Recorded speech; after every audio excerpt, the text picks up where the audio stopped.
You are ready. That's whenever you're ready. Ready. Drop something.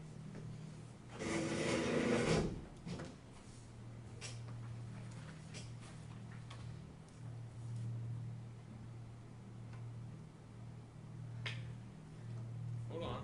Not ready yet. All right. Gotta wait for Shane. We're not waiting for Shane.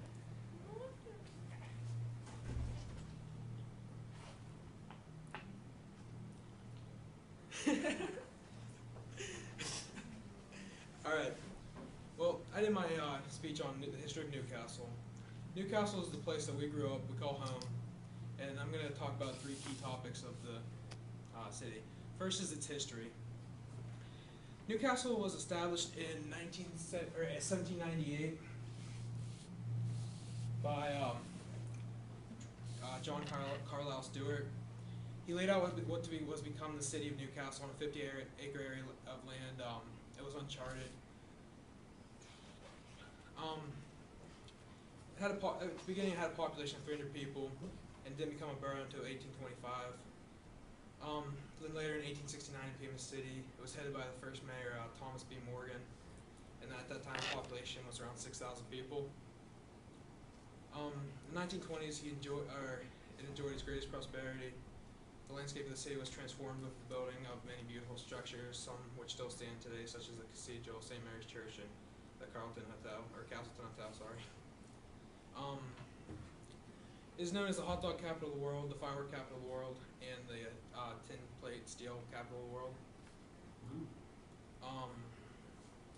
In the 1930s, Newcastle suffered from the Great Depression along with the rest of the country. Many businesses closed, members of the community lost their jobs and homes. During this time, the government established the Works Project program in the Civilian Conservation Corps. These programs offered jobs to many displaced workers, and stone walls that were built around the city. You can see if you drive into Newcastle, those were from that program. And over the past 40 years, the city has been transformed from its primary reliance on industry to a balanced economic base consisting of manufacturing, retail, and service-related businesses.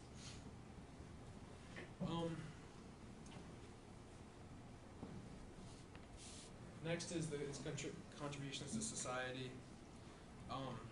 Newcastle began to flourish in the early 19th century with the construction of the canal system, which made its way through the city.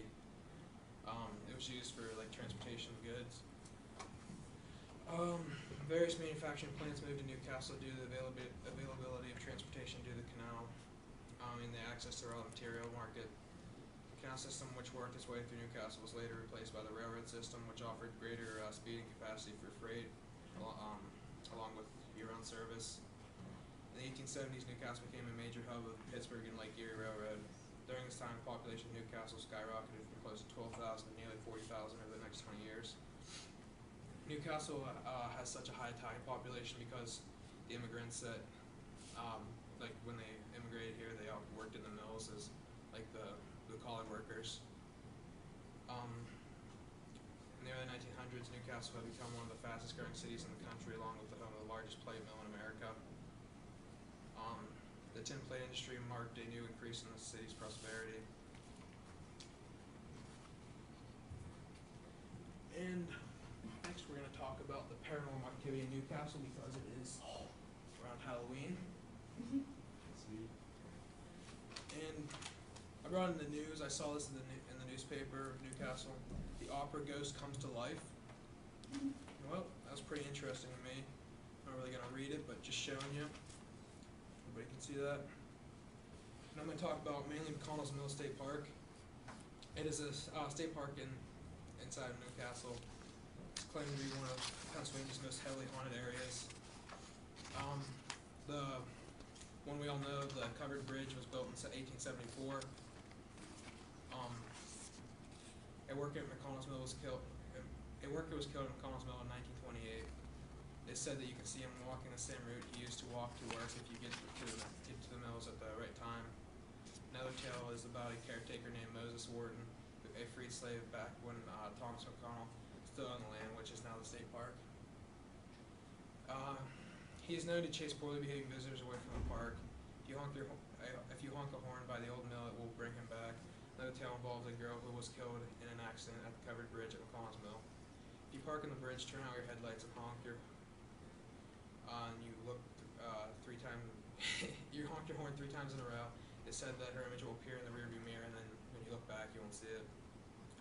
But another heavily haunted area in Newcastle is the Hillview Manor in Shenango. We had a it was on TV for they like investigated it, paranormal activity, and yeah, it's basically it for the paranormal activity unless you get more into depth there.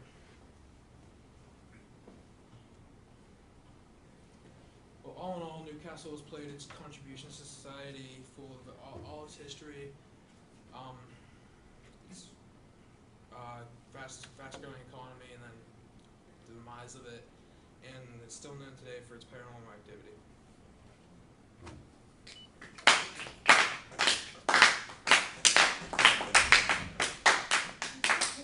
You didn't know Newcastle sucks. Is that the one you have a picture of the post? Yeah, dude, I took that picture last night. Huh.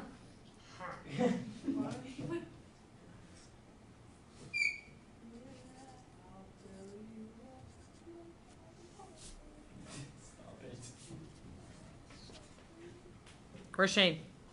Not Hey. here. He's here. Shane, I'm going to find him. I'll come. I know he's here. Can I go find him? It's not very hard. No. I found something for you. What? You have to come see. What is it? Yes. Gay.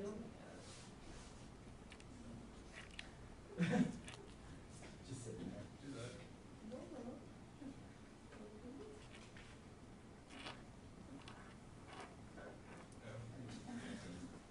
You're so weird.